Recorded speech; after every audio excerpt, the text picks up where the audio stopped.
Alright, what's going on, everyone? We need to talk about the Middle-earth Magic the Gathering set because it's kind of a scam. It's kind of a scam. So if you're not familiar, it's a Universes Beyond set, and people have some strong opinions about those, but the biggest issue with it, in paper at least, is that it's a modern legal set. It's a modern legal Universes Beyond set, so naturally people don't like, having other IPs in their card game, and that's fine. This has been a debate that's existed since Universes Beyond first released with, Ikoria with the Godzilla cards, right? It's a controversial thing, and at this point, I feel like there's not much more to be said about that, but here's the problem with the Middle-earth set. It's coming to Magic Arena.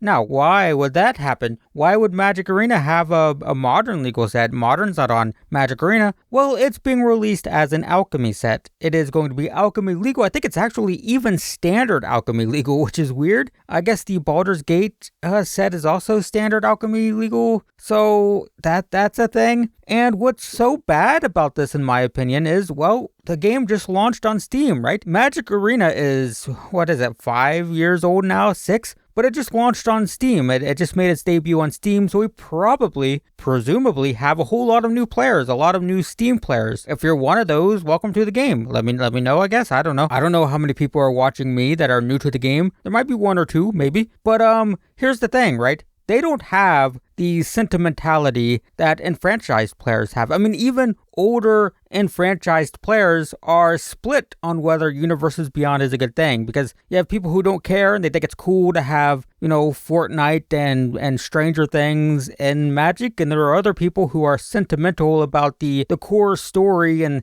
the game's original content, and they don't like it being watered down by other people's IPs, and I personally lean towards the latter. I think the game would be better without it. I'm not morally opposed to it or anything. I think it's kind of inevitable at this point. It's so common now with so many other games. IP crossovers are just a thing. I personally would prefer that it didn't exist, but I'm not quitting the game over it, right? Yeah, I just kind of have it is what it is, and what can you do sort of feeling about it. But remember that these new Steam players that are just now getting into the game, they don't have that sentimentality. For them, this is just a game they downloaded, and now there's Lord of the Rings cards, right? That's pretty cool. If I downloaded Hearthstone and there was a collab with classic horror monsters, 70s and 80s horror movie set thing on a Hearthstone, I don't have any connection to the lore and story of that game. I'm just like, hey, that's cool. I want Jason Voorhees in my Hearthstone deck. Why not? Because I'm just playing a new game, right? So you have all these new players. They don't have any connection to the history of the game. They just are playing a cool card game, and there's Frodo and Sauron, right? That's cool. It's understandable. They shouldn't be criticized for liking Middle-earth or Lord of the Rings, because everyone likes that, and they're not sentimental about the history of the story and whatnot, so that's cool for them. But here's the thing. It's an Alchemy set.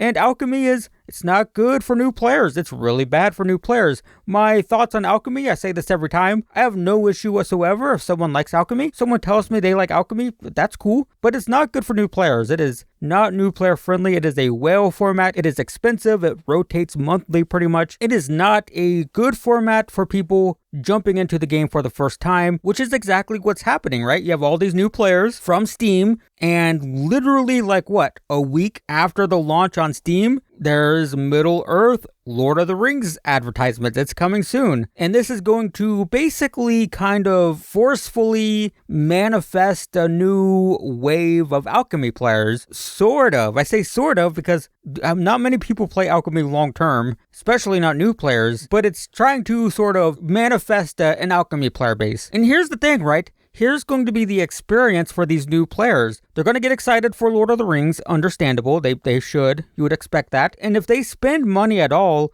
they're going to find out that they can't play their cards in Standard. It is only Alchemy. So what's the result of that? Well, it's going to feel bad, or they're going to play Alchemy, it's a format that grinds people to dust and then spits them out. And I don't think that's very good. I don't think it's good to sort of divert these new players into a format that's notorious for just being really expensive. And here's the worst part. Let's say a new Steam player watches this video or any video like this saying, hey, watch out for this Lord of the Rings set, it's Alchemy and it's expensive, it's still bad because it's going to have a Mastery Pass. Mastery Passes give free packs to new players, or all players. So if this set didn't exist, these new Steam players would be coming into the game getting March of the Machines packs, but now they're not. Now they're coming into the game, they get March of the Machines for like, what, a week or two? I guess like 3 weeks maybe until Middle-earth actually releases, but they're not going to get many March of the Machines packs, and then for the next 2 or 3 months, it's Middle-earth packs. So that's, it means they don't get a standard collection, right? They don't get those free packs for standard, and what's going to happen when these new players start playing? Well, they're going to get Lord of the Rings cards, right? They're going to open up their Saurons and their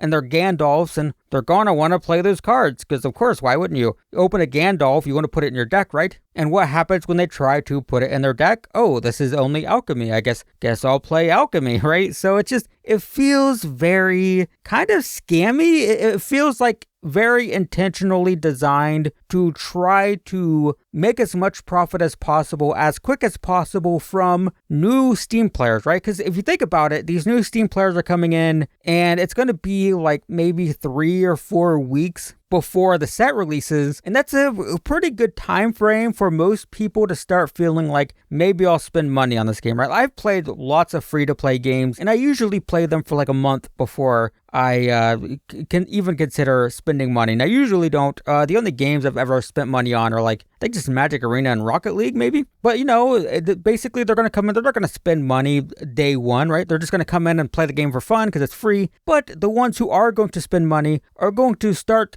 considering spending money on the client right around the time that this new Alchemy set releases, and it's Lord of the Rings, and it's going to be very bad for them because they're going to buy cards that they can only use in a format that's notoriously expensive and not new player friendly. And I just feel like all of that's really bad. I just feel like that's a bad thing. And I definitely feel like that's actually very intentional. They could have released this client on Steam at any time. They've been talking about it for like a year, and they just so happened to release it 1 week before previews of a Lord of the Rings Alchemy set. That's by design. That's intentional. They released this intentionally to try to make as much money off of people who are new, who are going to be in the game just long enough to want to spend money, and who aren't going to have the sentimentality that enfranchised players have. So they're going to be more likely to want to spend money on Lord of the Rings, and they don't know how bad Alchemy is yet, right? They haven't played the game long enough to know how expensive Alchemy gets when